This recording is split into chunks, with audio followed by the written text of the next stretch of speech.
Most of you don't know the full story of Gerard Donnelly, former professional Ironman, Australian Ironman Champion, top 20 or 23, I think specifically at Kona Ironman World Champs, 20 plus time Australian Masters and Age Group Champion across road racing, criterium racing, individual time trialing, teams time trialing, and aqua bikes. A 2-hour, 32-minute marathon PB. That was pre-Super Shoes era as well, and has won countless other races. So today, we're actually going to get an insight from Gerard, the super coach, on some hard-earned lessons over his career, why hard work isn't enough, why copying others fails, and what the real keys to success are. This is 20 years of no BS triathlon wisdom.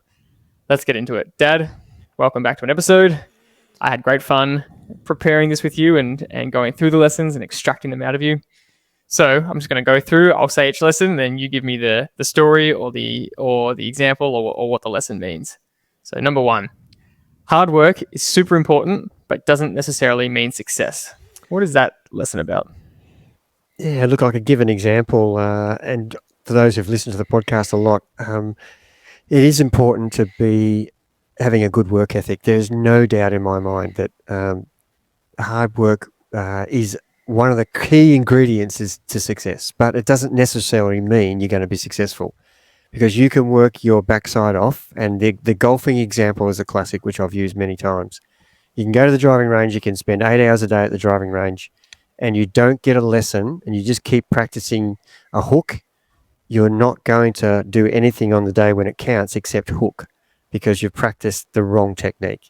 And so that person's working hard, but they're just working incorrectly. They're working the wrong thing. So hard work is important as long as you're actually doing the right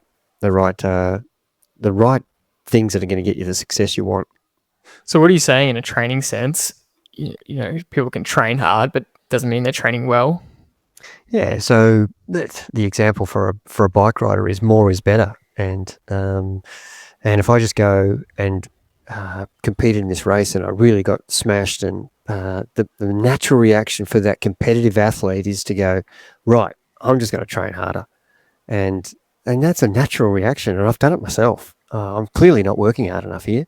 I actually need to do something about being more regimented in my attention to detail for hard work, and that's not necessarily the right thing to do. And a lot of times I've actually taken days off after a poor performance and realigned and got rid of my fatigue, and that's what the poor performance came from, is poor preparation in not getting to the event in the right shape, not from not working hard enough, but from not tapering properly. It could be any one of those reasons. So it doesn't necessarily mean you have to actually work harder after you've had a poor performance. So that would be what I'm trying to get across here.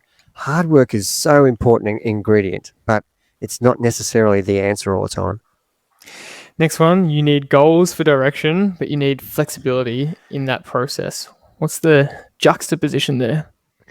Oh, look, over the years, I've tried all sorts of ways to keep motivation going. And the one I always fall back on is, if I haven't got a goal to work towards, I do, even though I'm a pretty motivated person and pretty disciplined, I do really need something to work towards. And I think that's really important for me. And I'm not talking about, you're asking me about my tips. I'm not talking about anybody else. I'm just talking about what drives me. And there's nothing that's going to get me out of bed knowing that in 15 weeks' time, I'm actually going to do an Ironman, or I'm going to do a marathon, or I've got a half marathon. And I want to be as prepared as possible in 15 weeks' time. So every day from that date backwards, I'm not wasting. And so that's a great motivator for me, is to have something to strive towards. And I just glean every single day, how closer am I getting to the form I want to be on that day. And so one of the problems with that is, if you've got the goal and things go wrong, then you're left almost goalless. So you've got to have some flexibility around those goals. And if you have an injury or get sick, that goal is not the be all and end all. It's something that you've had planned, but it doesn't mean that your world implodes because you can't get to that goal. There's going to be another race somewhere in the world that you can realign your passion towards that next goal. I love the paradox you hold there, that it's almost two, or it is two opposite truths at the same time. You know, when you were first talking about being driven towards a goal, that single-mindedness to going, you are so committed to that goal that your motivation levels are at an all-time high. And as you were talking, I've got a double session today. I've trained this morning, and then after this podcast, I've got to do my second bike threshold session. And just before we hit record, I'm thinking, gee, I'm tired. I'm really not wanting to do this bike session. And as you were talking about the goal, I was going, well, gee, there's only 10 of these left before the big race. I better do this session. It's that, and that's the power of having that goal. But then you completely flip it and say, I'm single-minded towards that goal, but if it doesn't happen, I'm okay. And that's what you're talking about, right? Yeah, but I'm not going to let that goal go without a damn good try at keeping it on the page as my goal. And look, I'm talking from someone who's competed since they were 9, and I'm nearly 70, so it's 60 years of competition. And one thing I've learnt is, you can't be defined by that one race. It has to be flexible, and you have to be able to. I've only learnt this later on. I was not good at losing goals when that was what I was training for. I was very unhappy when I didn't get to compete for some reason in that goal or achieve the goal. And now, looking back, when I've got more maturity about my thought process. It's not the end of the world, but it doesn't mean that I'm going to try less in trying to achieve that goal. It just means I've got a better perspective, and I'm a better person. We talk a lot in our podcast about being balanced in training and in competing, but I think in life, if you've got that balance, you've got a better chance of having a happier experience day after day. If we're going to talk about this later on, but I just think if you're too single-minded and not flexible, you're going to have some disappointments that aren't you shouldn't really experience. If you've got better perspective on things, you can accept things that go wrong, because let's face it, not everybody has the perfect progression towards their goal. There are so many things that get put in your way. You've just experienced that. Anybody's just had a race recently, and you were sick twice in that whole preparation in the space of 15 days, and so many things went against you, but you still ended up achieving the goal, which is super impressive. But it wasn't looking that good, was it? 7 days out. So yeah, you've got to have that perspective and be okay with that, and that takes a certain maturity, I think. And I didn't have that early. I definitely didn't have that. It's an example you've been using more and more recently, is you just constantly asking the question to athletes and saying, are you sure you want to race? Do you have to race? And of course the answer is always yes. I've been working to this the whole time. And you just keep nudging the athlete and badgering the athlete. And you badgered me and just said, you just flat out say, I don't think you should do it. You've been sick. What's the purpose of doing it? You have a goal time in mind. You're not going to get that if you're sick. It's okay not to race. And even though as athletes it's hard to hear, there's always a race around the corner. And as an athlete, you don't believe that, but that's what you're saying in your experience. Yeah, and I think I made that mistake. I've told the story many times on other podcasts, scrolling back through the last 300 podcasts we've done. I've explained that example where I've trained my backside off and I'm in the form of my life, and I'm unbeatable in my opinion, and I really want to do this race to prove it to myself that I can actually achieve this goal. And I got sick, and I actually could not perform anywhere near 100%. I was at best 70%. I got smashed in that event. and I, from that actual one, it was a 3-stage race, the Tour of Bright it was. And that was the biggest lesson I ever learnt in understanding how goals are important, but they're not the be all and end all. Yeah. And that at the end of the day, you can't compete at the level you want to when you're 70%. I just learnt that, and I've never entered another race not prepared in terms of 100% health. I'm not talking about training. I'm talking about your actual physical health. Yeah, and it's quite detrimental afterwards. I suffered for weeks after that because I pushed my body so far that it took another dive. I was actually coming good, and then I did that to myself. And not only was I absolutely fuming for the result, but I was actually sick again for another 2 or 3 weeks. So it really destroyed, literally 6 weeks. You started to touch on the next lesson, which was your behavior cannot be extreme. What does that mean? Yeah, and I've had to learn this lesson so many lessons I've learned.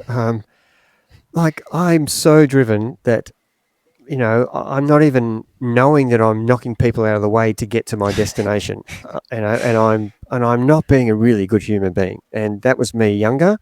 Was I would want to win marbles. I just had to win everything, and so my whole personality was built around how well prepared can I be, and it was extreme. It was too extreme.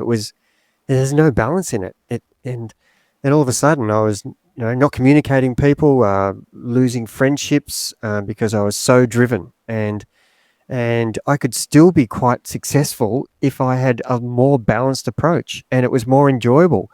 And when I was winning things, it was so much fun and so happy. But when I didn't win, I was so unhappy. And the behavior, the highs and lows, it's bipolar celebration. You're extremely unhappy, or you're extremely happy over the top, and that was unhealthy. And that's not a good person to be around. And for those who care about you and love you the most, it's hard for them to really be on board with that. And you can understand how relationships get strained by that. And that's just not in training and in racing. That's in life. If you're if you're an extreme smoker or drinker or gambler, that behavior is unsustainable. I'm always saying, anything that is extreme laziness, extreme, I don't care, I don't give about anything,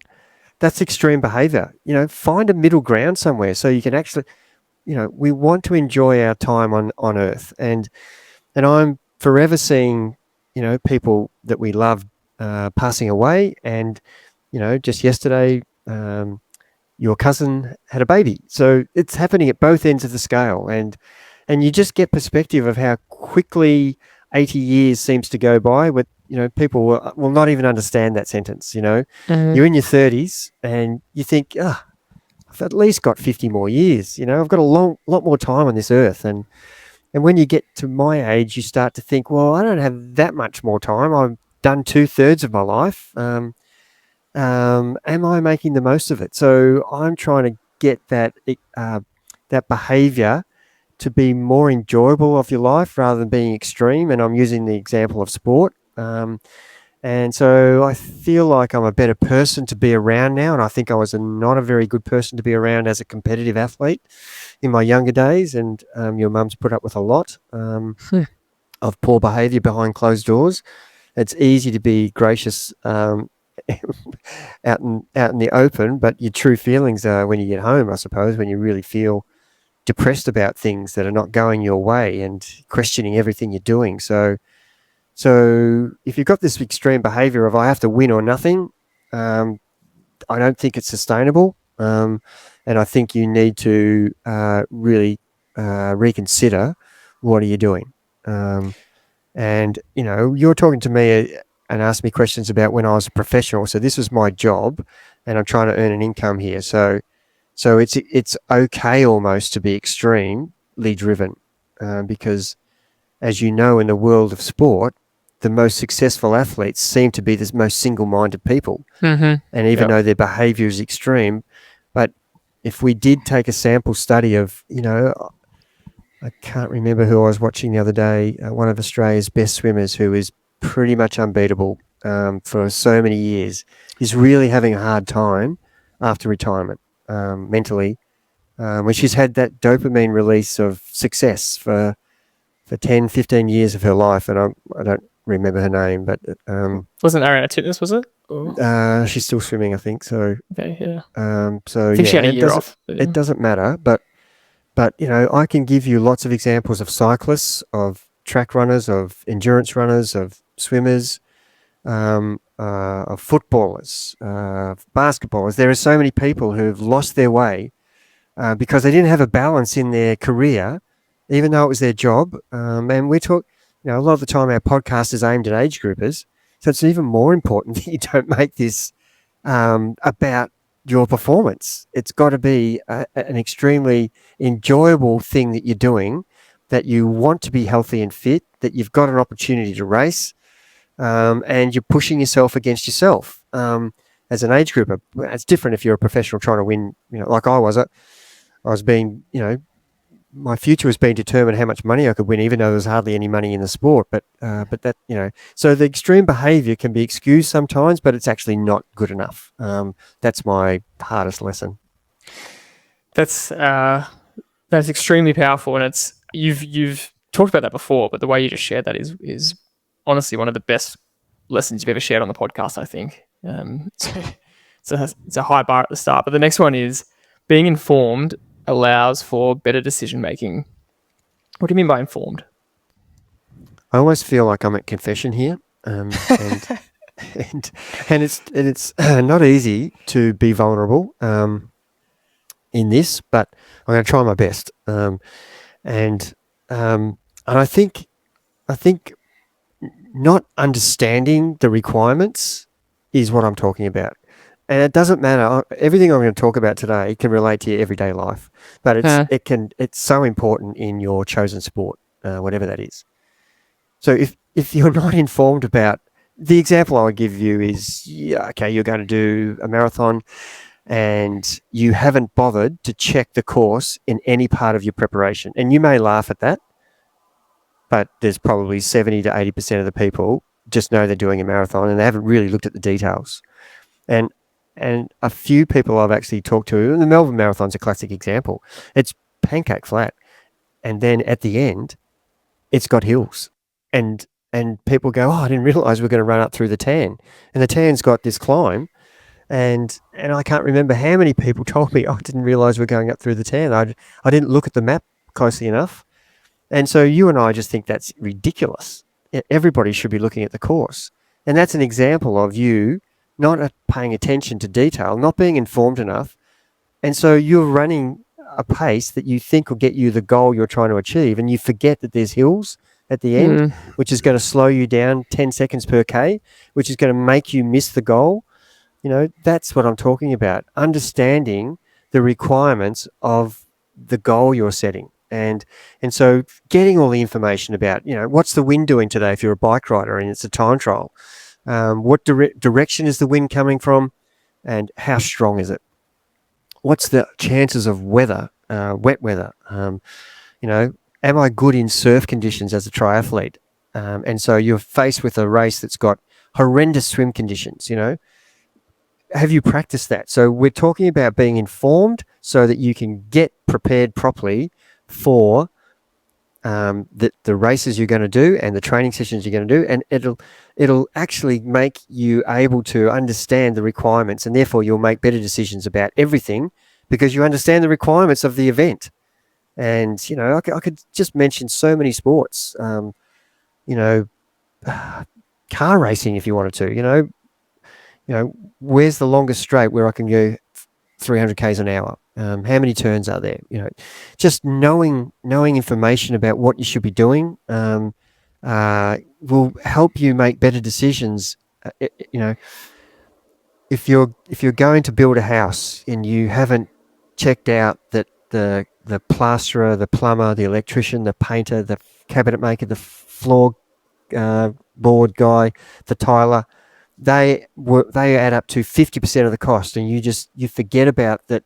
I can get more expensive tiles, more expensive painter, different styles of electrical work in the house, different standard doors, architraves. If you haven't done any of that information, if you haven't got any of that knowledge, you're either going to be extremely short in the amount of money you need to build that house, or you're going to have a house that's lacking all the things that you want, right? They say, you want that, but that's extra. And every time you think you've got something, you've got a door that you want. Oh, no, that door you've picked is not $80 per door, and you've got 25 doors. It's $75 more than that. So, this is information that's crucial to the outcome of that. And that's an example that, in everyday life, the more informed you are, the better off you'll be by making the right decision. The less information you have, you're more than likely going to make some more mistakes.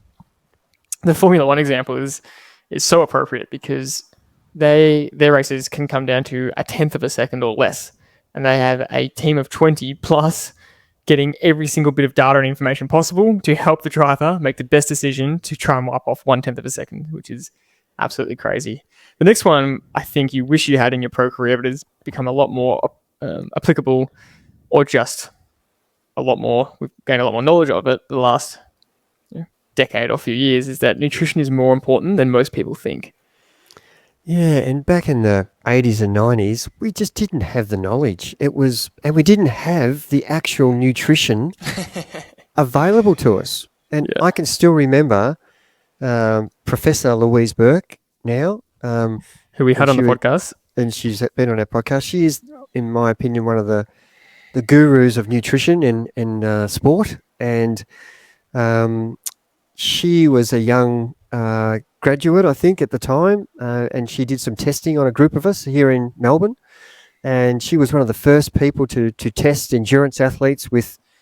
She did muscle biopsies. I'll never forget that, having someone stick a needle into your quadricep and extract some cells to measure how the glycogen stores were being lost at a rate when we were doing a 120k indoor session on a trainer. And any of those people who were in that session will never forget it. It was over 2 weeks. And so she was trying to create a nutritional drink that we could use in endurance sport because it didn't exist. You know, I've told the story. When we did endurance training, we would basically go to the supermarket and get as many bread rolls and jam sandwiches and bananas and anything we could to stick in our back pockets and some water, because there was no sports drinks, that they didn't exist in the 80s and 90s. It was just water and whatever food you could eat. And I weighed about 10 more kilo with the fueling I had in my back pocket, and you just couldn't exercise with intensity and try to eat sandwiches. And so, I just think we were not reaching our potential because we were so malnourished as endurance athletes. And I think a lot of the times that they're doing now compared to what we did in the 80s and 90s, I'm sure the running shoes contribute to slower times as a runner. I'm sure riding a road bike that's steel framed, that doesn't have disc wheels, is going to slow us down by 30 or 40 minutes. But I still think nutrition cost me, I think I was 2K from the finish in that day where I finished 20 something. I was still in the top 6 in the race, and 2K from the finish I had full body cramp, and I could not. I was like the rubber man. I was like a rapper trying to do a dance. I could not function because I had completely, my body was lacking in any fuel, and plus the temperature of Kona, and that's a huge lesson. What could I do that I consumed as much fuel as I could possibly carry with me, and it just wasn't adequate for the effort I was putting in. And it doesn't matter how fit you are. You could be as fit as you've ever been in your whole life. If you don't have nutrition on the day, the fitness is going to be irrelevant. You're going to come to a grinding halt. That's exactly what happened to me. That is one of the worst lessons. And one of my biggest regrets is just getting myself in that position to fall short. And it doesn't really matter, but it mattered to me. I really wanted a top 10. And as it turned out, Kona Ironman World Champs finish, yeah. Yeah, as I turned out, I didn't go back there because I had back injury, which that was the start of my back injuries in 1989, and I only got fixed basically 3 years ago. So there's a lot of lessons there that nutrition is key, and for those who just dismiss it as I'll take nutrition, don't worry about that. I'm fit. I can get through this race. And not only that, but before the race, every day fueling. We had so many nutritionists on our podcast, but Louise would say, you fuel for the requirements of the day, and if you're having an easy day, you don't need as much. If you're having a hard day, you need more. And, we don't think about that much. If you do an endurance day, well, the night before is really important. And during the day, during the event's really important. And then post, so you recover for your next training session. So not only is it going to be a preventer of success, it's also going to be something that could really help you train better and recover better. And there's a whole lot of examples of athletes going for illegal supplements to help them recover better so they can train harder. Well, if you just fueled better without taking any illegal substances, you're still going to be better off than being blasé about your nutrition. Yeah, it's no doubt that records are tumbling like bricks at the moment due to technology, due to super shoes, due to faster track times and training methods. But one of the biggest factors is using nutrition, not just in racing, but in training to fuel properly for sessions. So the sessions are better quality, so you're getting fitter, and recovery between sessions, which is wild. It was pretty cool to think that, you're right on the forefront of that knowledge we look at now. Professor Louise Burke's studies and research is worldwide and is the basis for a lot of endurance sports knowledge right now. And it's kind of cool. You look at those studies online, like 12 athletes were tested using her home concoction of potato starch carb mix, before we have all the products now. And that was her pioneering that, and you were those people in that 1988 study that helped us understand glycogen use. Yes, we were the guinea pigs, and who was to know that she was going to be the leading worldwide nutritionalist expert from a little small lab in Footscray. And for those who don't know that story, we did it over 2 weeks. It was 120k on the trainer, and we were giving a placebo drink 1 week, and we were giving her her nutritional drink on the other day. Potato drink. And we didn't know which week we were on. And the first week, they carried me to the car. I was that exhausted. And I was thinking the whole week in between, what happens if I had her drink? And next week was going to be worse. I didn't actually want to go back. And anyway, went back and I had her drink. Oh my goodness, what a difference. I was like completely different athlete. I was almost laughing around everybody. You could tell the second week everybody knew who was on it and who wasn't, because the people who were on it the first week were going, "Oh, this is pretty easy," and the second week they were going, "Oh my God." And so for us, that was my first experience of, I was the same fitness level between a week, a 7-day period. I'm not really going to get better or worse. In fact, I would have been worse because of the deterioration of that first effort. And that was enough for me to say that this is such an important part of this sport, of any endurance sport. And if you're dismissive of that, at your own peril. The next one is quite specific. You're not giving yourself any chance if you've got dodgy equipment. So I'm curious to hear what that means for you. And I have an opinion on it as well. Yeah, but I can tell you one story. I went to New Zealand to do the Double Brown Ironman after I'd won the Australian Ironman, and I was pretty confident about winning my second Ironman back-to-back, and I'd got an upgrade from my steel frame to an aluminium frame, and it was one of the newer state-of-the-arts, and it had a bottom bracket that was not, because a lot of the weight was in the joins of all the tubes, and they had to be really strong steel. And so they'd found a new glue that they'd put the bottom bracket together with. It was really lightweight. And so a great lesson was, I hadn't really tested this bike very well in training enough, clearly, because within 40 or 50k of that 180k, every time I pushed down the pedals, the bottom bracket was moving apart. So that meant that the chain at the back was going from the inside 30, well, no, in those days we had an 18 tooth gear, and it went to the 13. So it went 13, 18, 13, 18, every pedal revolution. So it was doing this. And we didn't have gears up here on the handlebars. It was down the down tube. So I was riding one hand trying to hold the gear while the bottom bracket was just doing this, expanding, contracting, expanding, contracting.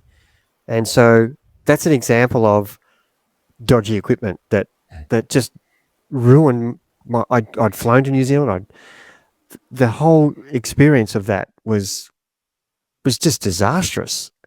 And I don't think I've ever been so angry with myself about just not giving myself every chance. And I picked that bike up, and we were out in the country, and I threw it into the paddock. And I got picked up by the sag wagon, and the guy's saying, "Where's your bike?" I said, "I don't care. It's over there somewhere." Um, it and I was so angry. And that was a lesson that, from that point on, I even know a lot of the people who know me now, I'm not a bike mechanic, but I want the people around me to get me the best equipment, so that come race day, I don't have that as an excuse. I don't want to have a mechanical. And I'm sure there are times when you get punctures, when your tyre completely shreds, and that's out of your control. I'm not talking about that. I'm talking about you not having your bike or your running shoes or your swimming equipment, your goggles leaking, and if you're in my position as a professional, not going to the wind tunnel, not testing your aerodynamics. I could mention 50 things. So equipment comes under nutrition as well. But just knowing all of the best things that are going to make you on equal level to the people who've done all that work as well. So we hear lately now where people are going, oh, in order to be up there with the really guys who are winning, what are they doing? And they've all tested. They've all got the best bike. They've all got the best position. They've been in the wind tunnel.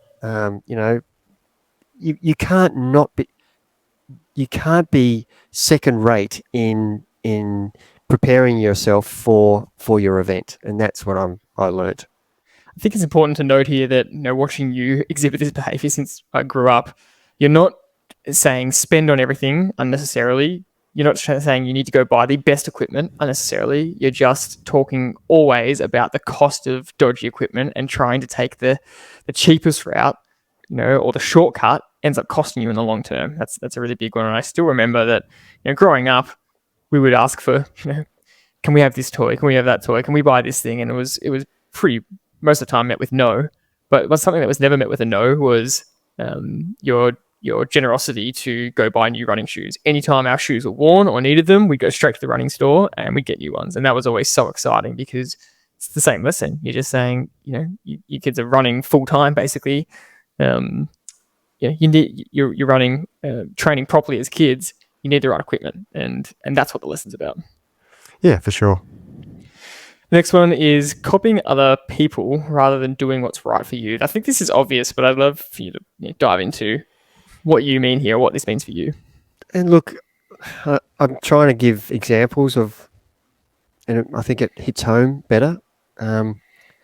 When I decided that I wanted to be a professional athlete, I started reading everything I could find. And you've got to put yourself in this position. There was no such thing as a computer, a mobile telephone, the internet, Google.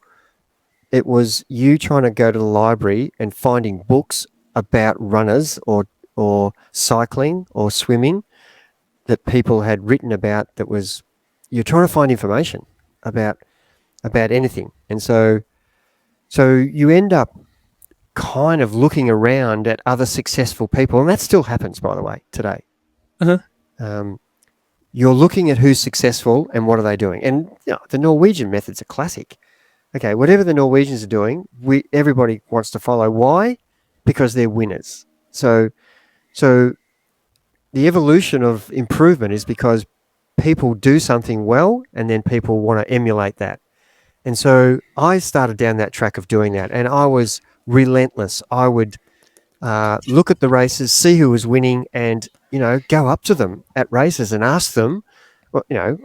Subtly, I'd say, "Oh, Jordan, fantastic win today. You must be so happy." And everybody would be going, "Oh, thank you." And I'd say, "Oh, what do you think was the specific thing that enabled you to compete like that?" And most people are really generous. They'd say, "Oh, I think it was because I did more long runs, or I was in the hills more, or I did some more interval work, And I would get all this information from everybody that I would always ask, I wasn't backward in coming forward when I wanted to find information out, and then I would try to join the groups that seemed no different to when there's a good bunch of riders around your local area. If they're better than you want to join them because you'll improve, or a good swimming squad, you want to get in amongst them because you think it'll improve you. And and that's all fair and reasonable. So I was doing the same. I was going to find who were, and to be fair, we had one of the best triathletes in the world, Greg Stewart, who ended up coming second at Hawaii behind, I think it was Dave Scott or Mark Allen one year. And, so I thought, well, this guy's at the top of the tree. He lives in Geelong, which is about 100K from where I live. And I would go to Geelong once a week and train with those guys. I would drive all the way to Geelong, to their training venue, and they were really welcoming and encouraging, and I just watched what they did. And then I'd go to another training group who were, had some good athletes. Stephen Foster was a world-class athlete, and I did some training sessions with him. And we learn a lot from others, but it doesn't necessarily mean that you can copy that and you'll be successful. And that's the thing I started to learn was they're not doing anything really special here. And in fact, I think a lot of the stuff they're doing, they could actually be better from all my research. As an exercise physiology student at university back in, 10 years prior, I had a lot of knowledge about that from my years. I think it was 77 to 81. And here I am as a pro triathlete as an 1986, 87, 88, 89 to 1990. So I had that period where I was learning a lot and not really being successful. But I got a lot of information from a lot of people and worked out that there were better ways. And I started doing that myself. I started training myself and not worrying about anybody else. And all of a sudden, I started to be successful. And the ironic part was, George, some groups everywhere around, we still didn't have communication then, but people would come up to me at races and ask me the questions I was asking those people who were successful. And all of a sudden, people wanted to copy what I was doing. And I had moved from the suburbs out to where we now live, and we've been here for nearly 40 years. We picked up and moved ourselves to the best training venue. And that happens to be in the Dandenong Ranges in Melbourne for the area where we lived. And why did we move there? Because it had the Sherbrooke Forest, which is where all the best marathon runners were, Ron Clark and Rob Di Costella and the like. And for riding in the hills, it was just epic place to ride your bike. I had a lake, Listerfield Lake, which is only 5 minutes away. And so we had so many good areas to train, and that can't be underestimated. How important, I suppose, doing your own thing and staying on your training course rather than copying others. I think you can learn a lot, but you need to hone it into what works for you. Yeah, so the two kind of key things there are, I think you always talk about that every program needs individualization. So you can take bits and pieces of what works, but you still need to apply it to yourself. And then you have the irony of people then copying you, but the principle still applies that they could take what's working for you, but they still need to apply it to themselves. And that leads into the next one that you said is you need to have honest assessments of your own strengths and weaknesses. Why is that so important? Yeah, and look, a lot of us really enjoy things we do well, and that's fair and reasonable.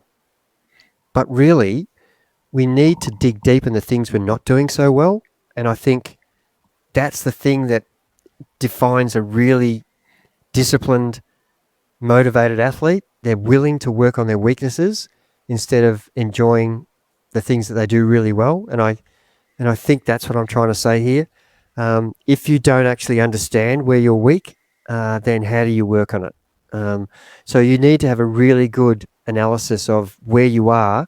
And one of the best ways to do that is after each event or even a bunch ride or a group training session, you get really good perspective of where you sit in that bunch or that swimming squad or that running group.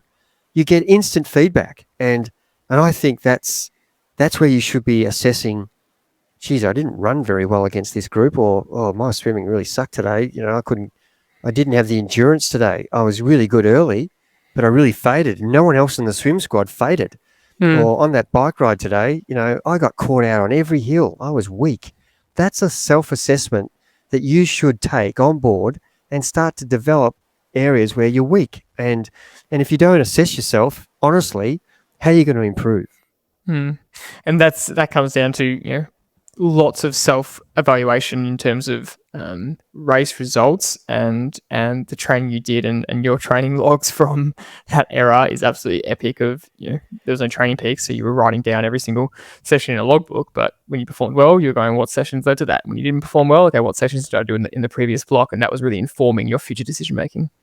Yeah, there's no doubt about it, Jordan. And I've shown you my journals, and I've still got them from the 80s and 90s.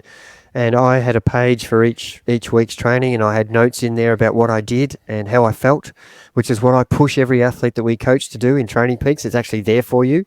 But here I was handwriting everything, and that enabled me to flick back through 10 pages of 10 weeks. Each page was a week. And so I could see what training I'd been doing. I could see where I was successful in races. I was doing this a lot. Where was I going well? What training was I doing? And then try to replicate that and maybe adjust it to even better performances. And that is part of that preparation stuff where you're really digging into the data. We didn't have much data. It was more about time that I was spending training, and I would be giving myself an assessment out of 10 about how hard did I ride today. And it was easy to say I did intervals as a runner today, and I did 1K intervals, and I could use my watch and I could have heart rate there. But on the bike, it was like I did 5 hours today, and I did it at 7 out of 10. And so that was kind of what the race that I was aiming for, which is Ironman. Back in those days, I didn't realize that Ironman was ridden at 65 to 75%, but I was working it out very quickly that 7 out of 10 was where I should be training if I wanted to do those long rides. And if I dropped and made it easier, but I had no idea whether I was in those numbers because I didn't have power. So it was 7 out of 10 at the start of the ride, felt, 7 out of 10. But by 4 hour or 5 hour, I possibly could have been riding at 3 out of 10, but it felt like 7 out of 10. But I didn't really know. So, so I certainly did a lot of really in-depth analysis of what the information I had, and it really helped me in improving my training and enabling me to be a better performer, by no doubt. We have split this episode into 2 parts, so that is the end of part 1. Please tune in for part 2 to hear the rest of the awesome lessons for this episode. And if you like what you heard in this episode in terms of coaching tips and philosophies and our principles of how we go about things, and you want to get coached by us, go to triathloncoaching.com.au. We coach athletes from anywhere in the world. We have a guarantee that if you don't improve in the first 6 to 8 weeks of coaching with us, the coaching is on us. And that's not unreasonable. We don't demand a crazy training program that's completely hard to do. It's a completely reasonable training program that all age groupers can do. We adjust it individually to you and fix it to you. We just know that with some structure and the right training sessions, we can guarantee your improvement. So if you want that, go to triathloncoaching.com.au and apply to get coached there. Thank you as always for listening. We'll see you on the next episode.